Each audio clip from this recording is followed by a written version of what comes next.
সমাপনী বক্তব্য রাখবেন আজকের তাফসীরুল কোরআন মাহফিলের সম্মানিত সভাপতি বিশিষ্ট সমাজসেবক ও ঢাকার বড়হাতিয়া মাহফিলের মিশকাতুল মাদ্রাসার সম্মানিত দাতা সদস্য জনাব মোহাম্মদ আবুল মনসুর জনাব আবুল মনসুরকে সম্মানিত বক্তব্য রাখার জন্য সবিনয় অনুরোধ জানাচ্ছি। সম্মানিত উপস্থিতি, আমাদের তাফসীরুল কোরআন মাহফিল সমাপনী হতে যাচ্ছে। আপনারা আর কিছুক্ষণ অপেক্ষা করেন, আপনাদের জন্য রাতের ভোজ আয়োজন করা হয়েছে, একসাথে মিলে খাবো। সম্মানিত উপস্থিতি, আপনারা দেখতে পাচ্ছেন আজকের আমাদের এই প্রধান আকর্ষণ জনাব মাওলানা সাদিকুর রহমান আজহারী আমাদের মধ্যে উপস্থিত আছেন এবং আরও উপস্থিত আছেন আপনার আমার সকলের প্রিয় ভাই এবং আমাদের ইউনিয়নের সাবেক সফল চেয়ারম্যান জনাব জুনায়েদ আলহাজ জুনায়েদ ভাই। সম্মানিত উপস্থিতি, সর্বপ্রথম আমার সমাপনী বক্তব্যতে আমি আপনাদেরকে সালাম দিতে চাই। আসসালামু আলাইকুম ওয়া রাহমাতুল্লাহি ওয়া বারাকাতুহু। সম্মানিত উপস্থিতি, বেশি কথা বলার সময় নেই, রাত অনেক হয়েছে। আমাদের প্রধান আকর্ষণ অনেক দূর থেকে এসেছে, উনি চলে যাবে।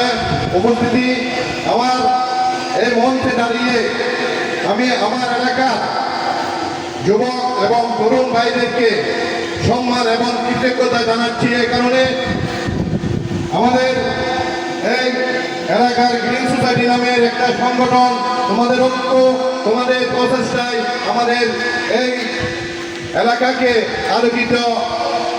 আলোকিত করে রেখেছে এবং এই আলো আমাদের শুধু বড়হাতিয়া নয়, আমাদের লোহাগাড়ার গন্ডি পাড়িয়ে চট্টগ্রাম পর্যন্ত পৌঁছে গেছে। আরও দু একটা কথা তোমাদের করণীয় কথা না বললে হয় না। তোমাদের কার্যক্রম অনেক কল্যাণমূলক কার্যক্রম আছে, যেমনটা গত বছরে প্রাকৃতিক দুর্যোগে তোমরা যেভাবে বিভিন্ন জন থেকে টাকা কালেক্ট করে দুর্যোগের ভিক্টিমের বাড়িতে গিয়ে সাহায্য প্রদান করেছ, তা মিডিয়াতে দেখে আমি উৎফুল্ল হয়েছি, আমি খুশি হয়েছি, আমি গর্বিত হয়েছি।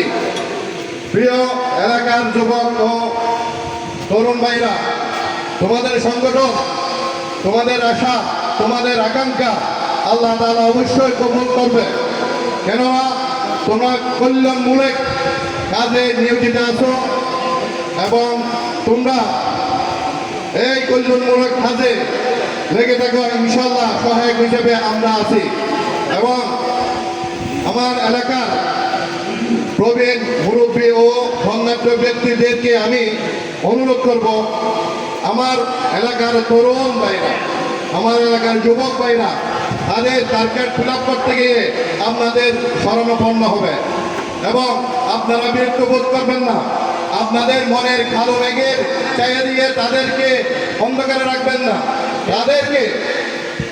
তাদেরকে সকালের সূর্যের কিরণ দিয়ে আলোকিত করে রাখবেন এবং আগামীতেও আমাদের এইরকম তাফসীরুল কোরআন মাহফিল আপনারা সহযোগিতা হয়ে এবং উপস্থিত থেকে আমাদেরকে সাফল্যমণ্ডিত করে রাখবেন, এই আশা ব্যক্ত রেখে আমি ধন্যবাদ জানাচ্ছি সবাইকে।